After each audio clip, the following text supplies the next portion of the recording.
Hey, Doc, it's me. I wanted to talk to you a little bit about something that has been taking up too much real estate in my mind, especially since the National Guard got deployed here in DC, but increasingly so as the National Guard is now in Portland and in Chicago.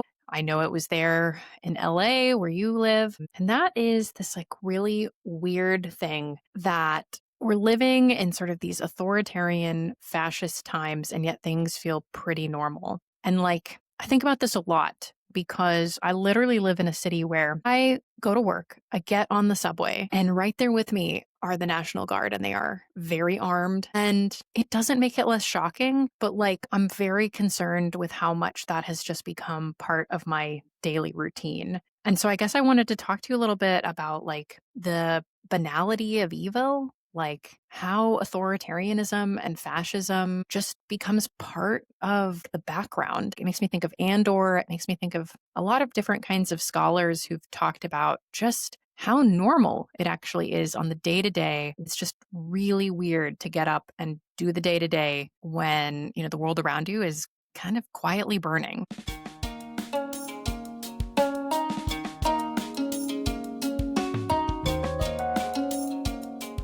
This is the Doc to Doc podcast. It's voice notes turned podcast. Place as perspective.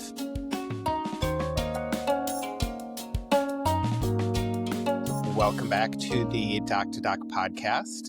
I'm Brett. I am coming at you from a rainy Fullerton, California. And I'm Nicole. I'm coming at you from, also a rainy Washington, D.C. Is it the same rain? You look at the moon and know that we're connected. Feel the rain, and we're all connected. I feel like the meteorologists are going to tell us no.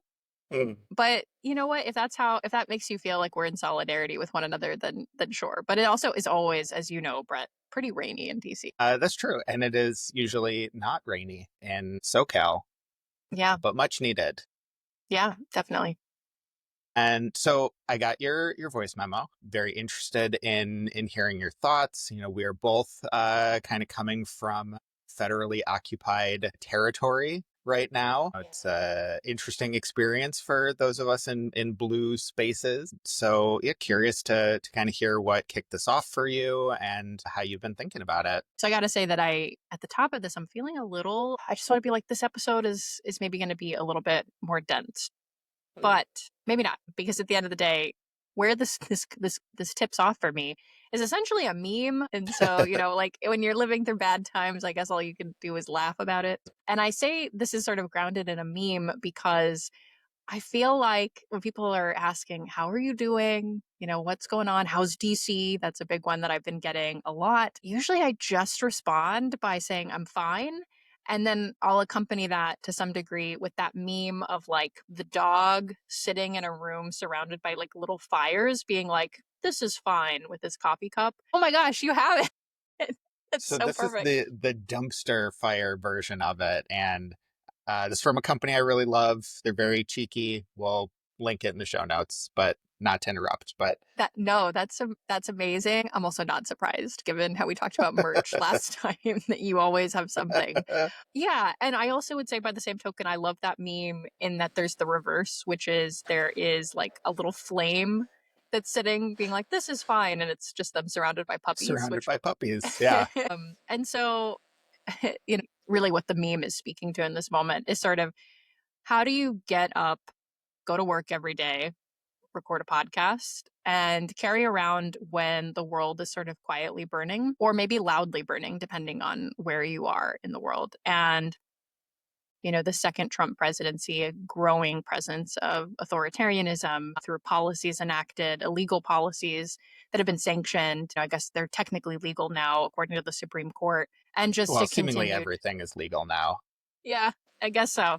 But only if you are in MAGA. And everybody else, we're all Antifa and insert any number of just really disgusting things to say about people that you disagree with. But the point where it Not that it became real, but it certainly escalated into another form of like material consequences when the National Guard was deployed here in DC earlier, right at the end of the summer. And I think watching people's rights disappear on the news, witnessing government overreach, yet we're all still living our daily life, is something I think about a lot. Generally, as a scholar, it's part of my research, but it has been a very surreal thing to feel the presence of DC living with soldiers deployed and tanks on our streets. So, yeah, it's just sort of this surreal thing, Brett, living through that, but then also just trying to get the motivation to just carry on and do what you're supposed to do and, how you pay for your bills and just getting to work and getting on the subway. Like,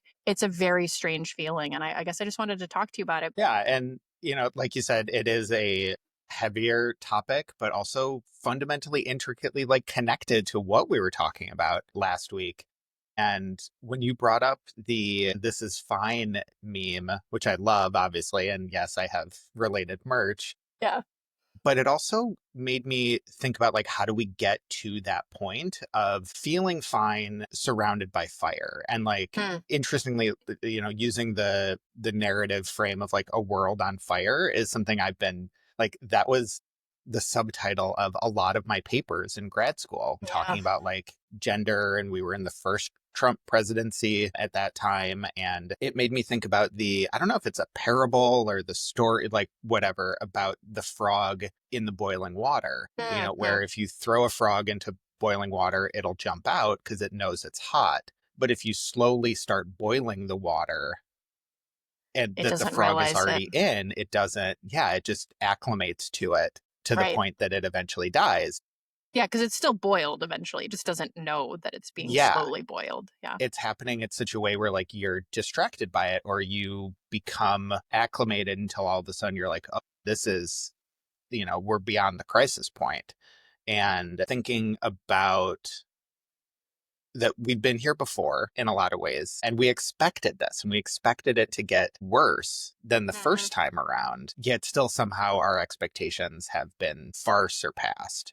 And not only being in DC, but you also travel back and forth between DC and Arizona quite a bit, which is a complicated place. I feel like we're going to use the C word quite a bit in our conversations, but we also have like pretty different family dynamics. And I Yeah. feel like that is like makes it interesting for you to navigate some of these realities, because I think you're in conversation about it in ways that are different than I often have to navigate. I appreciate you saying that because for our listeners, yes, I'm originally from the great state of Arizona, the Grand Canyon state, and I'm very proud of that. I love where I grew up.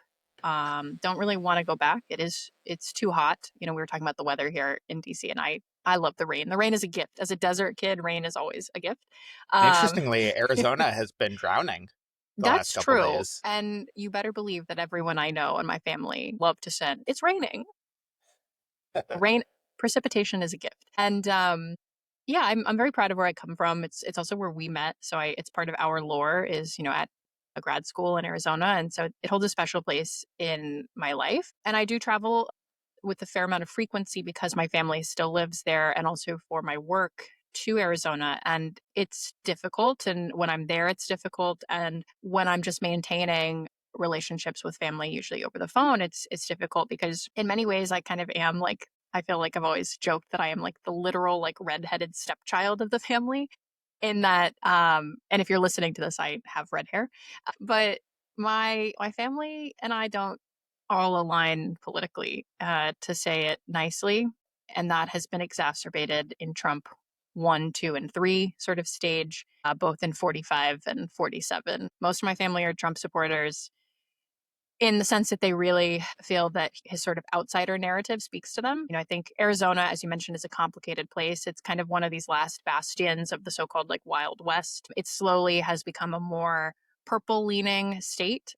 And now, really, for the first time, has two Democratic senators and has a lot more of a Democratic presence. But when I was growing up, it was still sort of the home of John McCain, that sort of maverick ideology that it's a place where it's kind of apolitical on one hand, but it also has been a strong sort of red state that has progressively become more blue over time. I think we need to give credit for some of that shift and new kind of blue or purple leaning to the Navajo Nation. And I think particularly for Biden winning Arizona was because of the numbers of Navajo folks that came to the polls. Yeah, no, I think that's fair. For the other part of this is sort of Arizona is kind of seen as a place of like Wild West, and that people are somewhat apolitical, but very independent, very proud of um, a fairly, I would say, hands-off kind of government approach.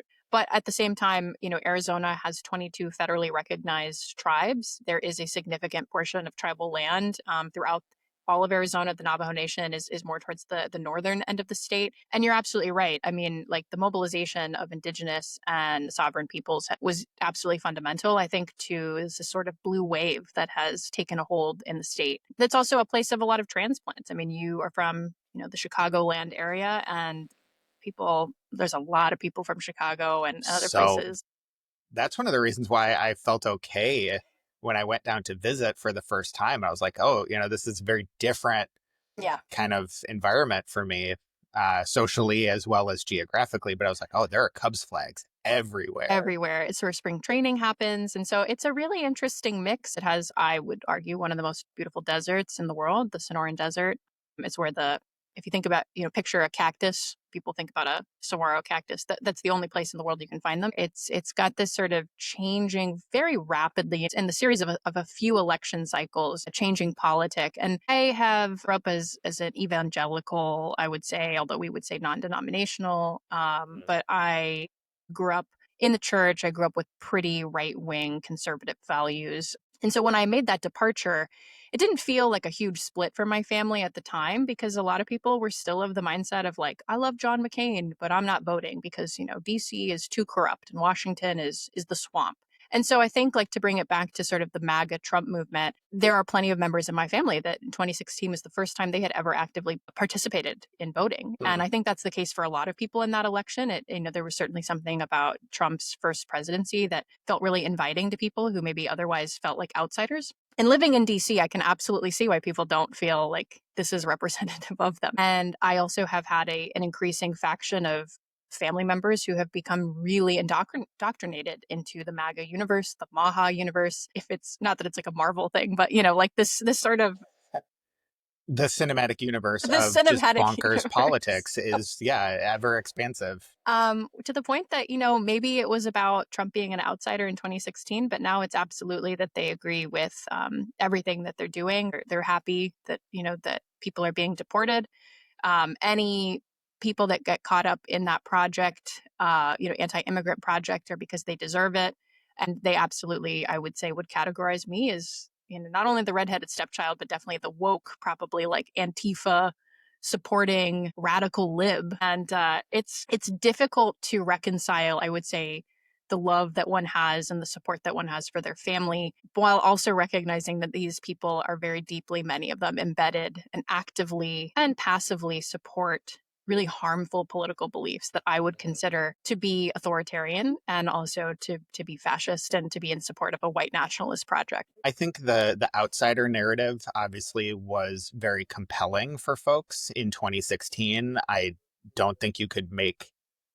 Yeah, I know that he's still sort of running with that outsider, not a career politician, but like if you've been in the White House and have fundamentally shaped global society, like you don't really get to claim to be an outsider anymore, because the fabric has changed. And I Yeah. think there's also an argument that, the fabric always changes, but like there is no going back. That's a Yeah. very sort of like liberal frame of mind of like we want to go back to how it was before him. Kind of the MAGA mind frame is like we want to be great again, but Mhm. it's ill defined. But I think many of us know what it's referring to.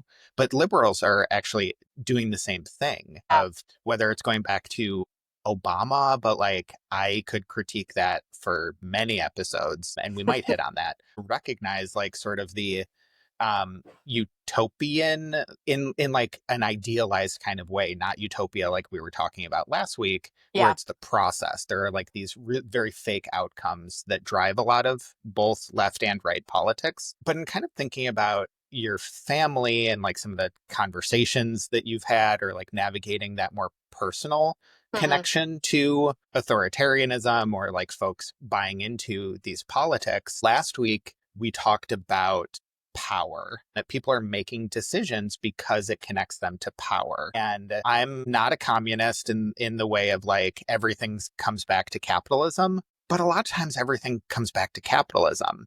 And the thing that I kind of struggle with intellectually is that Republicans for a long time have voted against their personal financial interest Mm. because of this belief in the American dream that like everyone is going to become a millionaire or now a billionaire. And so folks are willing to kind of throw themselves under the bus in the short term because they think they're going to have their big financial break. Clearly, so much of the financial decisions that are being made, both in the first term and absolutely in the last not even year, are devastating folks who voted for him. And we're often distracted away from that realization because of ICE raids, like a crime in blue cities. That's why we're sending the National Guard. We're bringing order back to these like renegade Antifa run cities.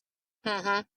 And so I'm sort of curious like how some of your conversations have gone on that more personal level. Like, are folks just willing to like buy into cruelty because it makes them somehow feel better? Or it's hard for me to wrap my head around. You're not alone in that. I think about this probably too much, and I'm sure this will come up again in the podcast, but I think getting a PhD really did like fuck with my brain in a way that, like they say, you basically retool your brain. And I will say, like, the things that deeply trouble me, including this question and like thinking about like all of these things, both just like sort of shut me down like Mm. emotionally and make me just want to give up.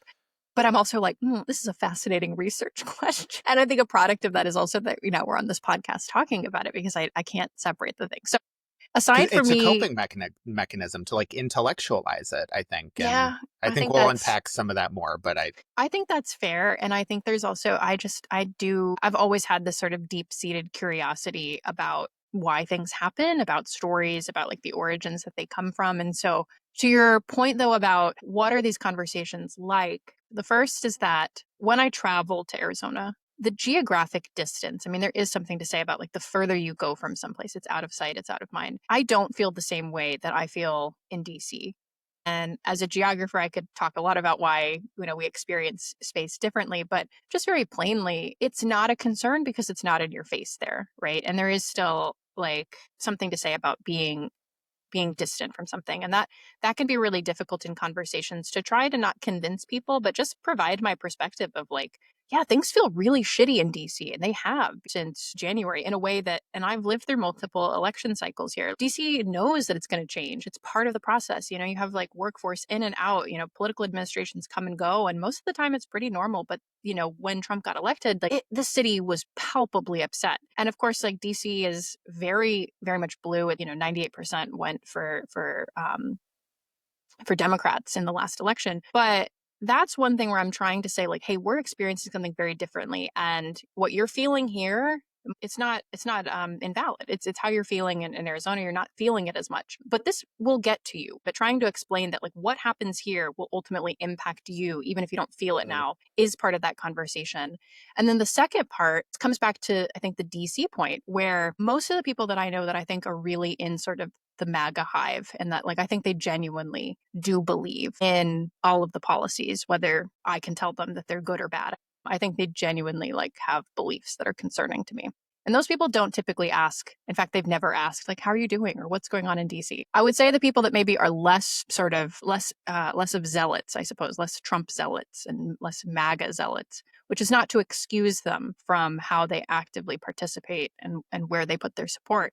But the people that are more like, it's just economics for me. I'm invested in, what Trump is going to do for the economy. I genuinely believe that he's going to do something better. I was hurting under Biden and I wanted to change. Those are the people like my dad who do ask me like what's going on, and they say, "Hey, like, mm, how are you experiencing DC?" And I tell them like, what you're seeing on television is not my reality. Like, yeah. I could FaceTime you. I have never felt unsafe in my city. Yes, there's crime here. There's crime everywhere, but like, this is not the Crime way rates to are handle down it. everywhere Crime rates are except down for red everywhere states. except for red states. And also just like, do you think I would be living here if it was like, I think Trump said it was like the Baghdad of the US, and that like this is a war torn savage sort of place that, demands law and order.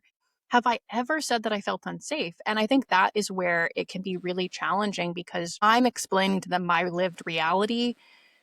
And I know this is complicated because they might put that back on me. This is my lived reality. But I'm trying to Mm, explain to them, like, what you're seeing on TV is propaganda compared to, like, what is actually going on here. And to the extent that that message gets through or is compelling, honestly, Brett, like, depending on the day, sometimes I feel like I got him. Like, they finally understood.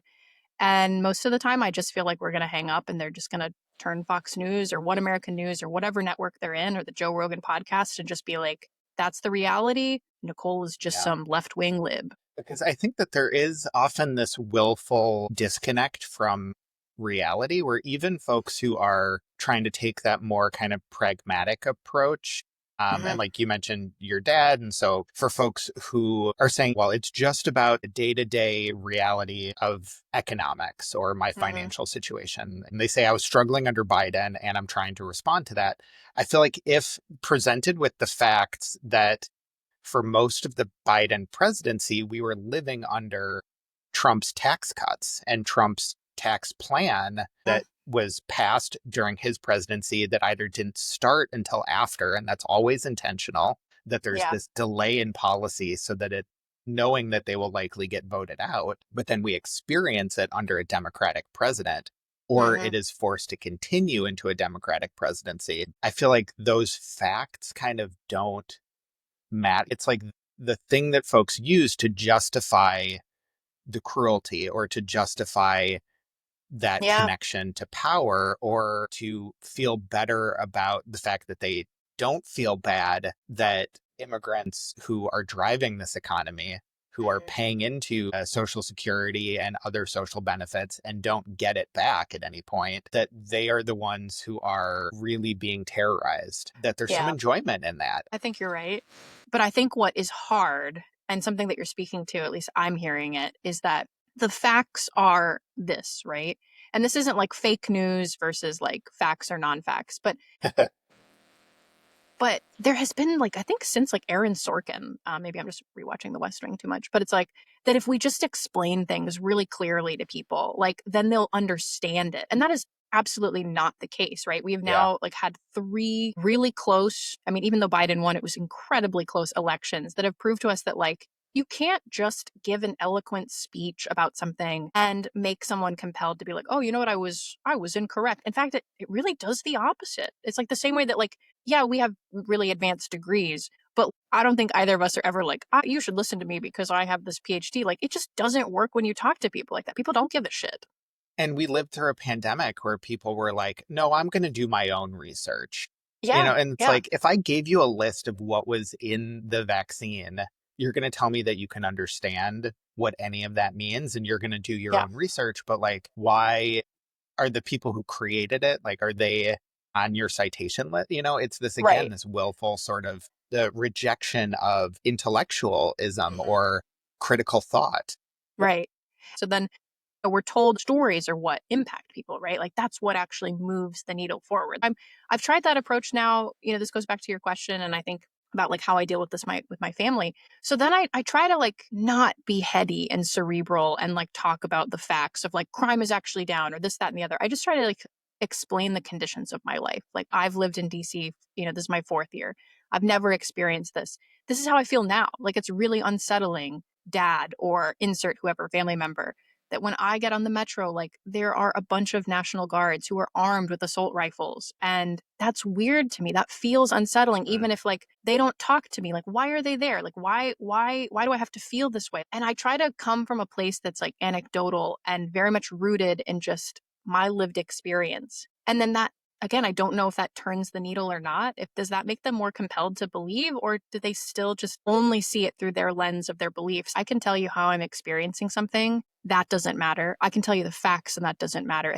I don't know how to get past that. Yeah, and it's, you talk about like the sort of disconnected experience of like the National Guard, or they're on the subway, they're in front of monuments, and like, Mhm. that they're not talking to you, not approaching you. And there's something about them, this presence that is supposed to feel othering. It's not like they are, this narrative of like community policing, let's say, where police are trying to be more integrated in the communities that they are patrolling. They're trying to Mhm. get to know people. It's more of like creating a vibe of safety and togetherness. But with the National Guard, it's very much the narrative is we are occupying you. And at least Yeah. that's what Trump is trying to achieve. But thinking about how this reality kind of becomes mundane, becomes acceptable, becomes like normalized. And right after the election last year, I spoke with our student staff. We have very diverse, we're in Orange County, Mm. actually the only CSU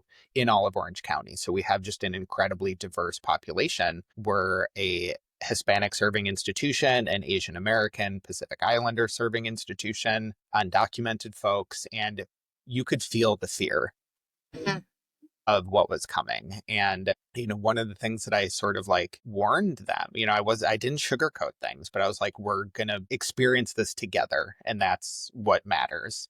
Um, is that it's about the cruelty and it's going to just come at a scale and a speed that we didn't experience the last time. And it's meant to exhaust us, but also I think there's another No Kings protest coming up again. And these are huge scale moments to demonstrate like the volume of resistance, but it took months to plan this event and how many things have happened every single day.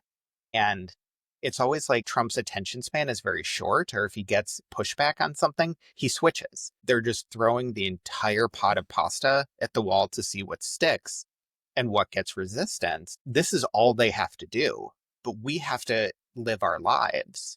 And I think that this is fine meme. Like, how do we live our lives while it's incessantly happening? And what is sort of the turning point Mm. where enough people say like we're going to stop living our lives because this is unacceptable, because everything we're doing is feeding and upholding this economy.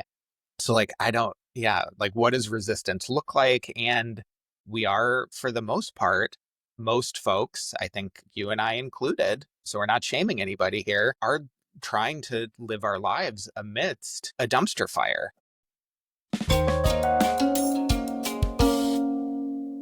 I'll bring us back in. And welcome back. So, Nicole, when you first sent your voice memo, or when I Mhm. first received it, I should say, it got me thinking about a book that you and I read together in the class in which we met, Oh. which was a geography class, which I think was a fundamental shift, at least for me. I did not really expect that a cultural and human geography would become so fundamental to not Same. only my work, but also just how I view the world now. And in particular, it gave me language for what is called affective geographies, which is all about how Mm. we feel in a place, which is absolutely fundamental to my work and gave a lot of language to my own experiences.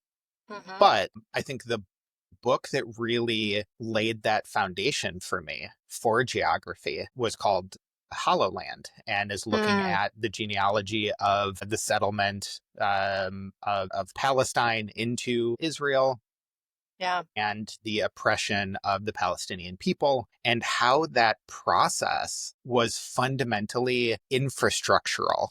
It was Yeah. Yeah. done not through pogroms and creating concentration camps, which we have now seen with the war in Gaza over the last 2 years, Mhm. um, but how it began was through infrastructure, was setting up phone towers as an excuse to um, put out armed guards and the Yeah. slow kind of cessation of more and more land because of this kind of slow creep or creating these little settlements around infrastructure kind of was this slow creep of authoritarianism, of oppressive power, and of settler colonialism. It also made me think about a book called The Straight State, which looks at post World War II United States, the GI Bill, and how heteronormativity, the like white nuclear family, like these sort of 50s cultural norms Mm-hmm. were all built around small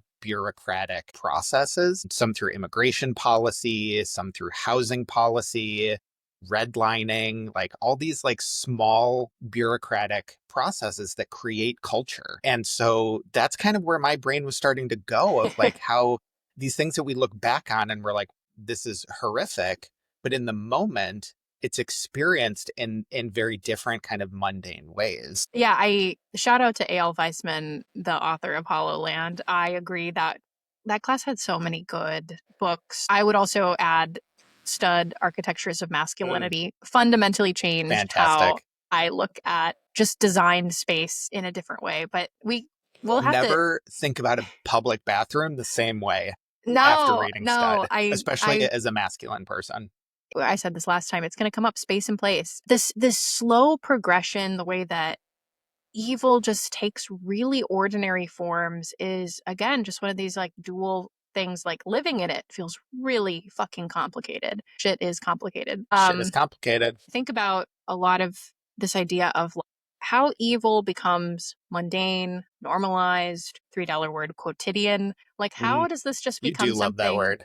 I do love that word, but like how does this become something that's just part of the norm? It's just part of culture. Like, how does the National Guard being in DC go from something that is really shocking, and I would say it still very much is for residents of DC and the DMV, to I just expect them now when I get on the subway. They're just there, right? And they become part of the background or almost like background noise of existing. And it's something that Hannah Arendt, who is a kind of a child of the Frankfurt School, which I referenced last week. I think Hannah Arendt is most known for her really fantastic book on origins of totalitarianism, where she does try to figure out like what happened, the conditions were so that like Nazi Germany came to power. And I'm really glad that you looped in A.L. Feisman and like this conversation about Israel and Palestine, because I think it's really natural for us, at least in the States, how we're taught history is to kind of always say that like the opposite of what democracy is what Nazi Germany is. It's like part of this like Mm. cultural fabric of pride that like we defeated fascism abroad. And so, now we are like the bastion of democracy at home. But something that like Arendt talks about is this flattening effect and the way that like evil doesn't always feel spectacular. It's Mhm. normalized. It becomes the routine. It's the bureaucracy. It's as much of like people being disappeared on the streets is it is the really boring sort of legal documents that, the amicus briefs that get submitted to the Supreme Court to go through really dense legal theory and jargon that most people don't give a shit about, or like you and I wouldn't be able to comment on as you know, Mhm. juris doctorates ourselves. Like we don't have law degrees, and it's just really technical things that ultimately like contribute to this larger ecosystem of evil. And I think a lot of times it like is presented to us as people just sort of following orders. That's something that she speaks to in her book. Of like, eventually a lot of people are like, well, I was just doing my job and that's why I contributed. We, as people looking back on history will be like, well, why would you support, the Nazi party in Germany? Well, I was just doing my job. And that becomes kind of the way that it's framed. Those decisions were not directly connected, or there's this kind of day to day distance Yeah. where it's upholding a system just like we all are through how we shop, and where And it's not as direct as it's working for the SS, and you're following military orders. Yeah, and I mean, there's a fantastic film. I don't know if you saw it, The Zone of Interest, where you actually never set foot in a concentration camp. You never see someone being brutalized. You just see this family of an SS officer living their life. But it's just such a very slow, quiet presentation of evil that I find to be really compelling, and I would highly recommend it to folks who take your time, watch it with caution. It's hard, but it just shows this sort of really day-to-day process of like how evil is performed. I felt really drawn to that artistic presentation as well, of like the slow bureaucratic subtle, like I don't want to say slow burn, but it kind of, I don't know, slow burn No, if it you will, is. Yeah. of authoritarianism, but also part of like the theatrics of these moments, right? Like whether it's the Star Wars franchise or even like historical documentaries, show you these like really large, grandiose like flashpoints. And it Mhm. becomes part of the historical narrative of how we read history, right? Like the civil rights movement was like Dr. King and this march on Washington, and it was this assassination, and these things happen, and they're really big and flashy. When you're living through it, it just doesn't feel like these really dramatic things. And I don't know if that is probably like a dumb thing to say, but it does feel really poignant in my life to be like, I expected this to feel a lot flashier, and most of the time, it just kind of feels pretty normal. Yeah. And I think to your point, like we were mentioning the No Kings protest, and we're about to have our second one, months in Mm-hmm. between. If we, to make the analogy connection, if we think about the No Kings protest as like this generation's March on Washington, it's not that nothing is happening between those two protests and Mm-hmm. folks are just going to show up. There is incredible amounts of planning and community organizing and agitation and all sorts of things that have to go on in between every, the march across the Selma Bridge, the March on Washington. In between, you had just everyday folks sitting at a lunch counter, being brutalized, making those small acts of resistance to say what's happening here isn't okay, but Mm-hmm. it wasn't always seen. And to resist in a way without any guarantee of publicity there was no social media then. And True. even thinking about with the Holocaust, we have that footage of the operations of the camps because the Nazis were so convinced that they were going to win. So they documented everything. They were so convinced that they were right that they wanted to document their history. And Mm. there's often that commentary of, well, we didn't know what was happening, even if we lived across Yeah. the fence from the concentration camp. But now we know what's happening because of social media. We have leaked footage from Alligator Alcatraz. And like, Or it's even, not, like, to your point, Brett, of like so confident in what you're doing. Like, you can't tell me that like Homeland Security and Christine Noem's like active having like a camera crew follow her around yes, is not directly analogous to what Joseph Goebbels and like the Nazi Party were doing. there is just absolute like hubris and ego in this and this like bravado of we're right. But you mentioned Andor, and that's a transition that I'm not going to be able to hold off on. No. For listeners, I am a huge Star Wars fan. Star Wars has always been very, very important to me. And to just give a little bit of foundation on why Andor and Rogue One has been so important to me. My favorite character, even as a child, was Princess Leia, who in the original trilogy canonically was not force sensitive, was not a Jedi, was not a little white boy who gets to become the savior of the galaxy. It was someone who, from their earliest moments, was trying to fight for justice and went from being a princess to an elected senator Mm. to a general, and just like a strong, powerful, justice minded character. She also fundamentally reminds me of my mom, both as that character, but also Carrie Fisher and some of her struggles, very much like, and just personality wise, short, sassy, sarcastic, like very much reminds me of my mom. Oh my gosh. Shout out to Brett's mom, Shout who out, Deb. I hope she's listening. Oh, she is so excited for this podcast. But when Rogue One came out after Force Awakens, they had this release Mm-hmm. schedule of every other year we were going to get the new trilogy. And in those in between years, we were going to get one-off stories. And originally, there was a lot of critique, like, why do we need to unpack this one moment of how we got the Death Star plans? Right? A few But good really, Bothans had to die, right? well, actually, that was the second Death Star. Oh, shit. Oh man, Yeah. I'm really never mind. Sorry. But that's what a lot of folks, folks thought we were going to finally get that story, this like kind of one-off line from Return of the Jedi, but it's about the first Death Star. And fundamentally what this story is about is not Jedis, is not superheroes saving the galaxy with light swords. Mm-hmm. It's about the mundane struggle, the small acts of resistance of just everyday rebellion, and that the rebellion was going on for years before Luke Skywalker was able to come in at the very last moment. And what Andor the show does, which there was a lot of So debate, good. like we're getting a prequel to a prequel, but what it shows is not only the formations of the rebellion and the like discomfort that it takes to become part of the resistance movement and like the relationships and the faith that has to be built. But it's also, it shows the mundanity of evil. And again, it's about bureaucracy, and it's Yeah. folks just trying to do what they think is right in their small slice of the world at their job, and how that kind of mind frame of like, I'm just trying to do what's right. I'm trying to do my job. I'm trying to like follow, the rules that I was given, and how that escalates and becomes a part of this larger system. Yeah, it's crazy to think if Luke had just gone to Tashi Station to pick up some power converters, We'd that still that be could have living under the empire today. still be living. For so long, you told me you got to watch Andor. You got to watch Andor.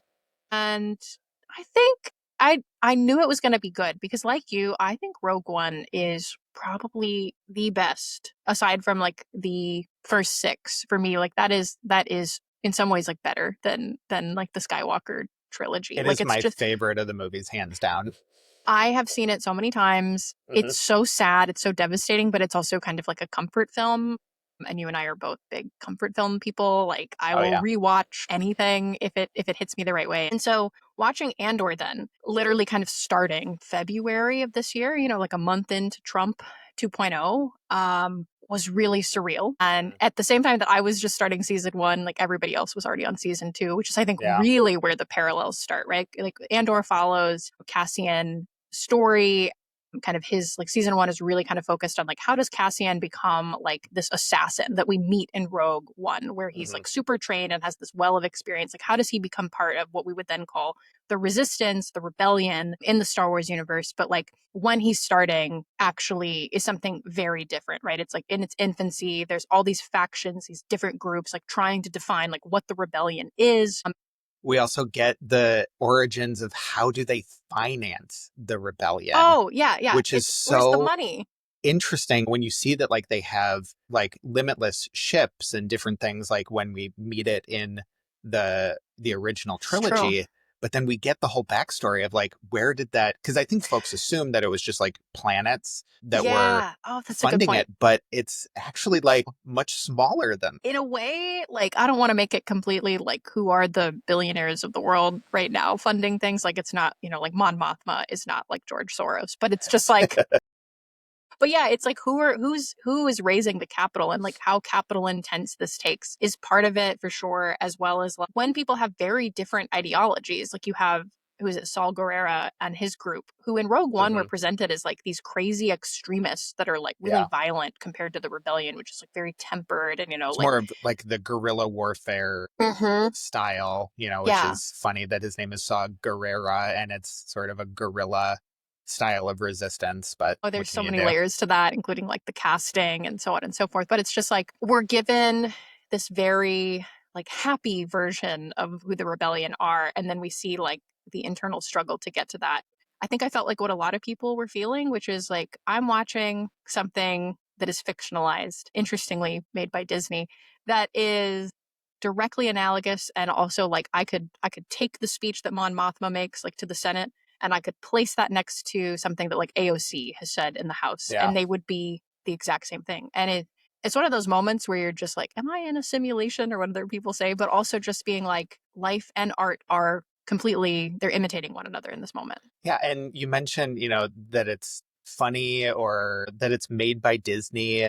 I think there's something almost insidious about it airing on Disney Plus, which over the last couple months, we talked about it last week. Are we going to cancel HBO when Harry Potter a reboot starts airing?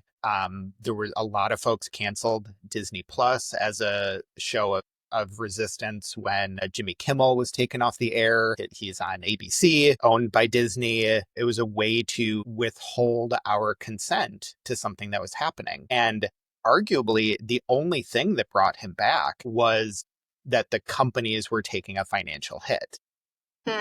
But there is something subversive to this story of rebellion and resistance and anti-fascism when it is being produced and aired on a channel by a company that is upholding the reality right now. Yeah. And that's one of those things that is, shit's complicated. It's hard for me to reconcile in this conversation about art and the artist. Like, when the art is so fundamental to us, but the platform that we have to access it, because these things don't exist in physical media. So you Hmm. can't even go out and buy it. And am I okay with just like the memory of it if I Hmm. were to disconnect from the platforms? But I think it adds to this conversation of kind of how we become surrounded by the fire and persist.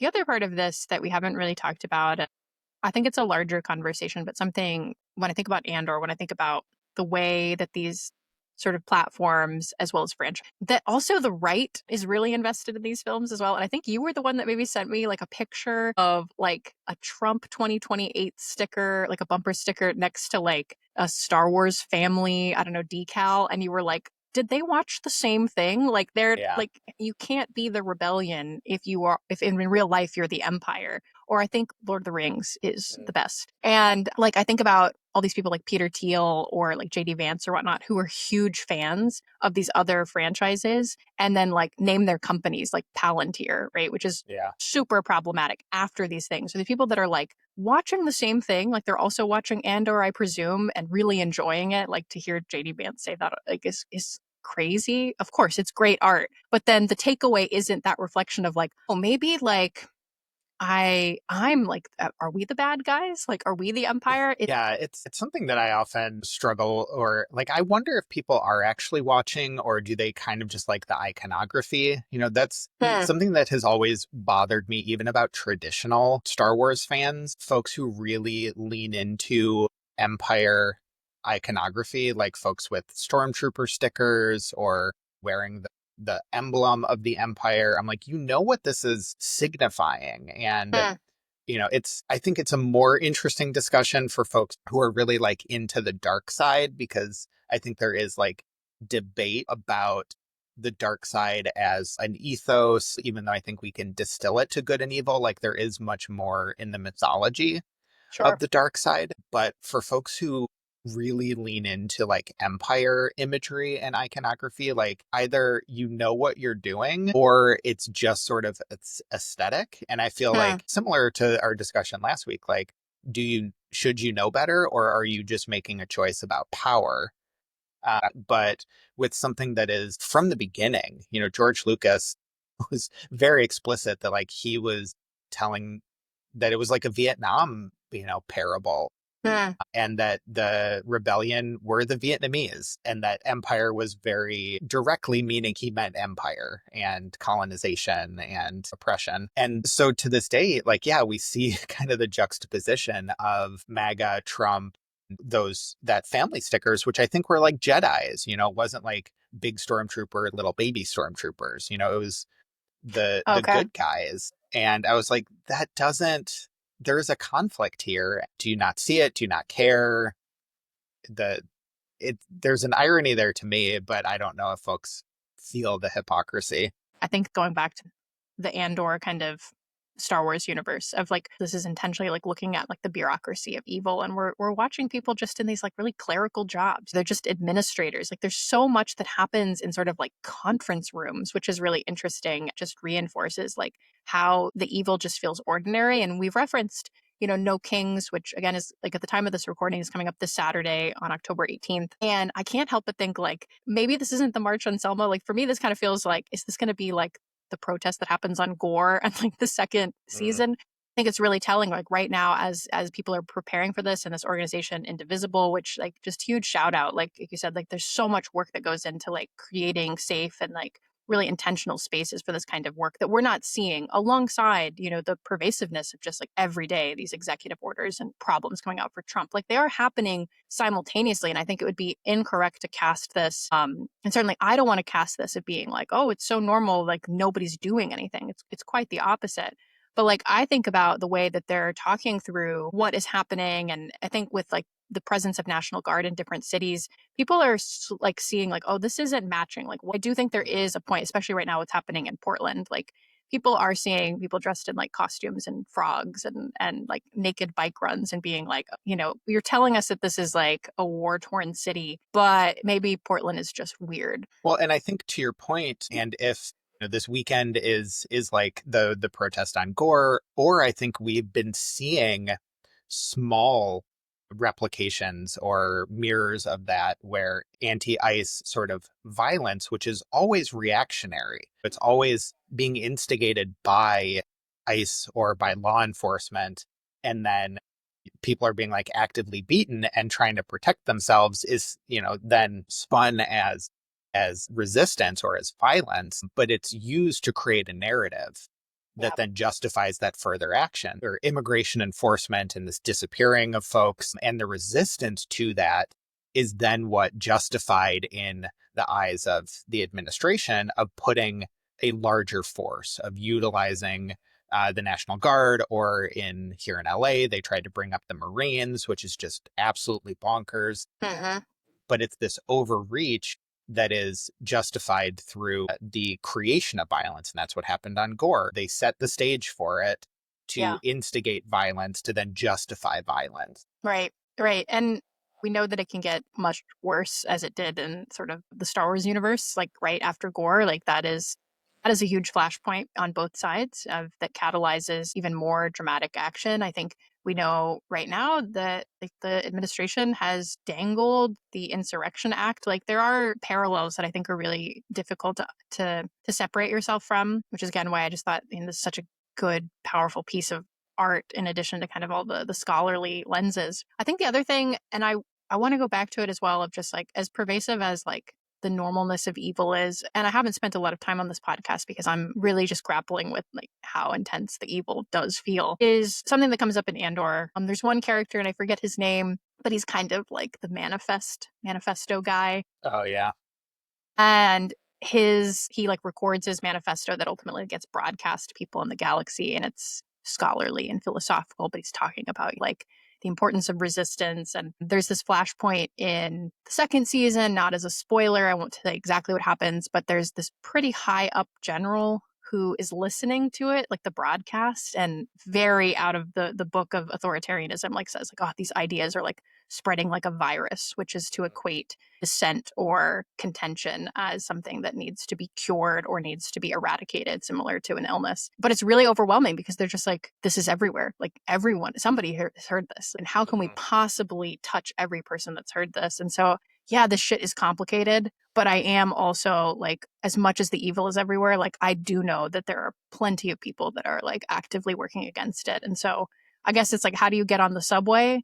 And I'm like, well, I'm mad on the subway with like the National Guard in my city. But I'm like, I know that just as I'm mad, somebody else is mad. Yeah. And I think in that small act of resistance to get on the subway, to continue to utilize the spaces that we would be made afraid of, there's an opportunity there to be in solidarity, like you said, with others who also don't feel it's okay, or folks who might feel threatened. They might have to use the subway to, get to work, get home, whatever it is. And maybe you make eye contact with someone, a person of color, as a queer person, like an undocumented person who maybe feels uncomfortable. And you're like, yeah, I see this happening. I see that they're here. I'm not okay with this, but like, we're in this together, like is resistance. And just as evil becomes banal, I think we have the opportunity to also make resistance mundane or like easier every day. And I think that what Andor and the spread of the manifesto is to say, like, we're going to talk about it. We're not going to accept it to the point where it becomes unnoticeable. And that's kind of the least we can do, is to at least point out when shit is fucked. Yeah. I have friends everywhere, right? I have friends everywhere. I like that.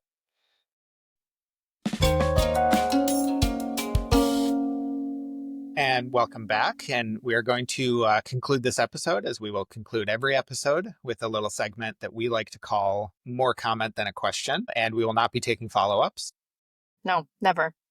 And so something that I've been given a little bit of thought to over the last couple of days, which is a a thought that comes up every year or so whenever I have the opportunity to do some conference travel, which relates to the origin of this segment. But so I first had this thought when you and I went to AAG, the American Association of Geographers, which is often held in major cities that are very fun to travel to, Mm-hmm. usually at a Hyatt or a Marriott, and they're incredibly expensive.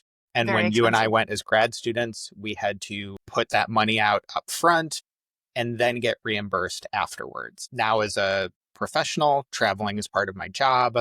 I don't have to put up much of the cost. Some things I do get reimbursed for. But I had this thought with AAG where we're talking, this is geographers. We're critical geographers, feminist geographers, Black geographers, queer geographers, and very traditional geography. And I was always like, why are we upholding, like throwing money at Hyatt and Marriott? Why are we going to cities that are pretty inaccessible for a lot of, especially like young professionals or geographers?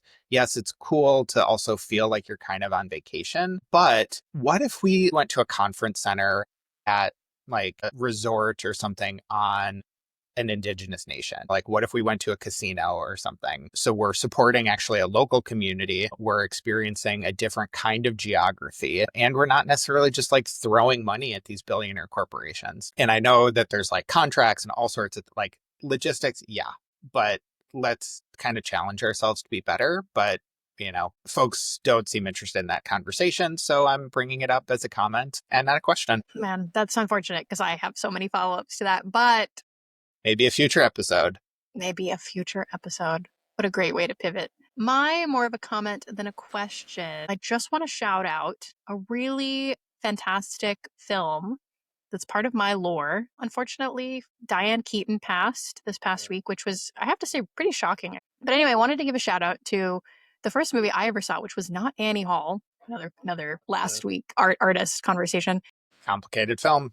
Complicated film called The First Wives Club. And the So tagline of good. that film is "Don't get mad, get everything." And that was my sister and I. We were just like, we were reminiscing so much about this film over the weekend because like it was just a random DVD that we had in a kind of classic 90s kid like cabinet of DVDs and VHS and eventually Blu-rays.